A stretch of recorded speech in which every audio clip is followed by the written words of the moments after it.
दोस्तों क्या हाल चाल है जी। मैं मोहम्मद शाहद। उम्मीद है कि सब भाई खैरियत से होंगे। अल्लाह पाक सबको खुश रखे जी, शादाब रखे, आसानियाँ पैदा फरमाए। लुडन मंडी ज़िला बिहाड़ी, हर बुधवार दिन मंडी लगती है। माशाल्लाह बहुत बड़ी मंडी है। चेक करें, इस मंडी के अंदर आपको मिलेगा माल काटने के लिए, फैटरिंग के लिए, बछड़ा बछड़ी और उसके बाद नीली दादी की झोटी, हर तरह की झोटी मिलेगी आपको। माशाल्लाह वाफर मैदान में होता है। बकरे के हवाले से भी बड़ी अच्छी मंडी है, मदरसे की निस्बत सस्ती भी है। बाकी चलते हैं मंडी, चल के लेते हैं रेट शेट अपडेट। वीडियो अंत तक बात भी करें, लाइक लाजमी जी। माशाल्लाह लुडन मंडी बड़ी छोटी है, चेक करो ज़रा व्यू। छोटी छोटी हर पास अच्छी छोटी, इन्हों का अलग अलग रेट है जी। यदा की मुल कर रहे हैं?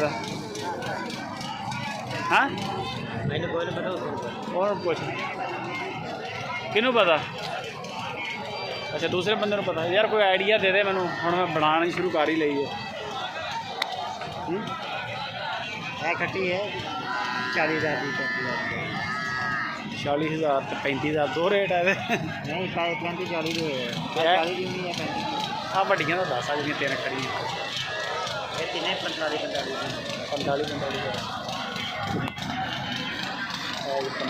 हज़ार। सोनिया झोटियाँ 45 हज़ार। भाई खैर मोहम्मद जी सर, की हाल चाल है? अल्हम्दुलिल्लाह। किन्ने जानवर लैके आए हैं? 35। की उम्र ने की रेंज है इन्होंने? 1.5 साल सवे साल दी 1.5 साल दी 1.5 साल सवा साल सारे तेरे? हाँ जी अपने माशाल्लाह। नस्ली जानवर ने। ये केड़ी नस्ल केड़ी है? नीली नीली दियाँ। ज़रा चेक करा था थान शान किदा इन्हों दे ठीक है?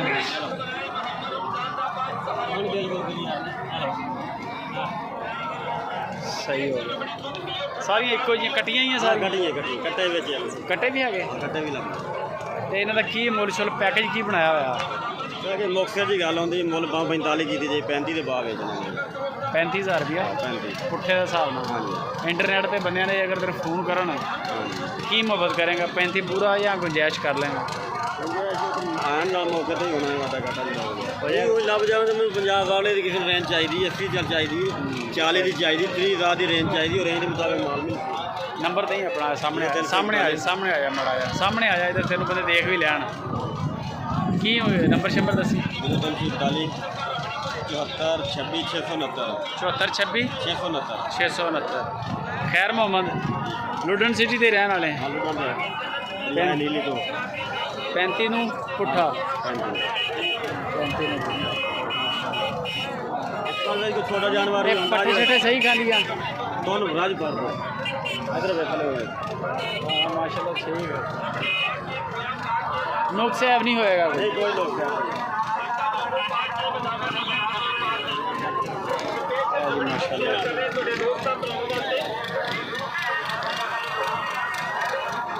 35,000 रुपया पुट्ठा के हिसाब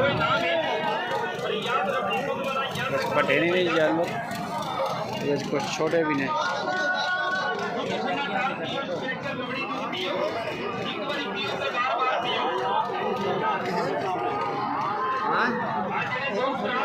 नंबर आ गया खैर मोहम्मद, बाकी मालूमात तो इन्हों को मिल जाएगी। आगे इन्हें डेरे से माल चेक करके लो, मज़ा आएगा इंशाल्लाह। ये माशाल्लाह खैर मोहम्मद माल की मुल कर रहे हैं इन्हों का?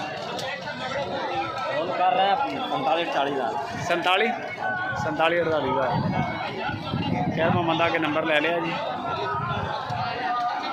ये वड्डियां ने किन्नी किन्नी वजन च किन्नियां ने? बोटियां